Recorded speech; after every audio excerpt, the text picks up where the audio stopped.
जिकडं बघावं तिकडं नगदी पीक, नगदी पीक, नगदी पीक.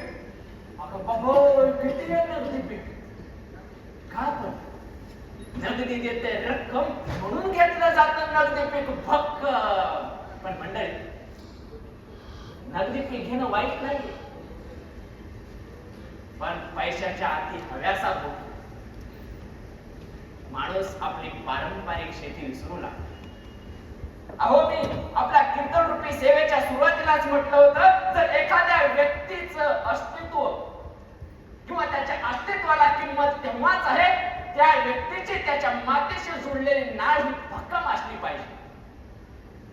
आणि जर त्या व्यक्तीची नाळ त्याच्या मातेला जोडलेली नसेल तर त्याच्या अस्तित्वाला किंमत शून्य मंडळी, शून्य.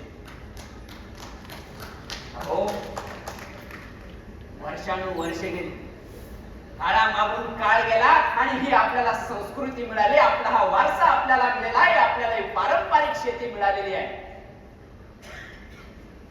पण पैशाच्या पुढे कुणाचं चालेना म्हणजे. अहो, अति हव्यासापोटी, पैशाच्या अति हव्यासापोटी आपण सर्वांनी आपल्या पारंपरिक शेतीचा बळी घेतला. पारंपरिक शेतीचा बळी घेतला, तो बळी घेतला.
सेवा करिता करिता जनाची तयाने ओढविला आता. पिढ्या गमावून झाली किंवा आता आपली जाण. मंडळी, शेवटी फिरून फिरून आपण आपल्या मिलेटकडे चालू. मिलेट म्हणजे आपला वारसा, आपली संस्कृती, आपली पारंपरिक शेती आणि आपली पारंपरिक पिकं म्हणजेच मिलेट.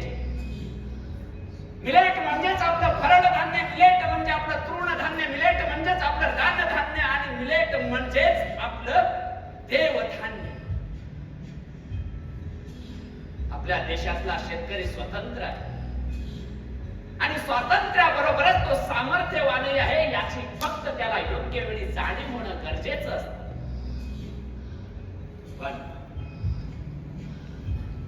पण नगदी पिकाच्या अति हव्यासापोटी, पैशापोटी संपूर्ण जगाचं पोषण करणारा माझा शेतकरी बाप, माझा शेतकरी राजा स्वतःच शोषण करून बसला. नगदी पीक वाईट नाही, अहो आर्थिक सुबत्ता घरात यावा म्हणून नगदी पिकासोबतच पारंपरिक पिकं सुद्धा.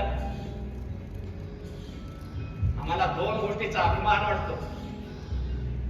आम्ही आता संपूर्ण महाराष्ट्रभर दौरे केले. आम्हाला अभिमान वाटतो आम्ही महाराष्ट्रीयन असल्याचा, मराठवाड्यातले असल्याचा आणि लातूरचे असल्याचा. त्याचं कारण हे काय मंडळी, हे लातूरमध्ये सम प्रमाणामध्ये पिकांची लागवड केली जाते. अहो एका बाजूला ज्वारी, उडीद, तर दुसऱ्या बाजूला कॉटन म्हणजे तुमचा कापूस. ह्या गोष्टीचा आम्हाला अभिमान वाटतो आणि ऊर भरून येतो. आणि दुसऱ्या गोष्टीचा ह्या अभिमान वाटतो आम्हाला, म्हणजे पहिल्यांदा मी म्हणेल आम्हाला खंतच वाटते. कारण आम्ही शिक्षण काय घेतलं आणि मुंबई सारख्या शहरामध्ये आम्ही जॉब साठी, नोकरीसाठी गेलो. सतत मनामध्ये एक खंत आमच्या पोचत असते की आम्हाला शेती करता येत नाहीये किंवा शेतीसाठी वेळ देता येत नाही. पण आज आम्ही छाती ठोकून सांगतो त्या शेतकऱ्यांसाठी आणि शेतकऱ्यांच्या पारंपरिक पिकासाठी आज आम्ही जनजागृती करण्यासाठी महाराष्ट्रभर दौरे करतोय आणि त्यामध्ये आम्ही खारीचा वाटा उचलतोय. ह्या गोष्टीचा आम्हाला अभिमान वाटतो. मंडळी, आजच्या कीर्तन रूपी सेवेचा शेवट करण्यापूर्वी आम्ही एकच आम्हा लातूर वासियांसाठी विनंती करतो. लातूरकरांसाठी विनंती सोडा, आम्ही मागणी करतो.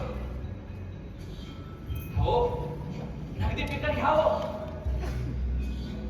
पण नगदी पिकाबरोबर आपली पारंपरिक शेती सुद्धा जपावं.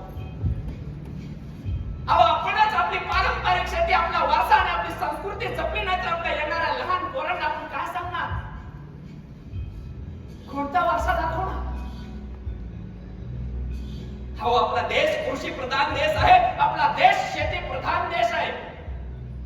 आणि हा देशाचा राजा कोणी पंतप्रधान किंवा कोणी मुख्यमंत्री नाही, तर आम्ही अभिमानाने सांगतो या देशाचा राजा माझा शेतकरी बाप, माझा शेतकरी राजा आहे. म्हणजे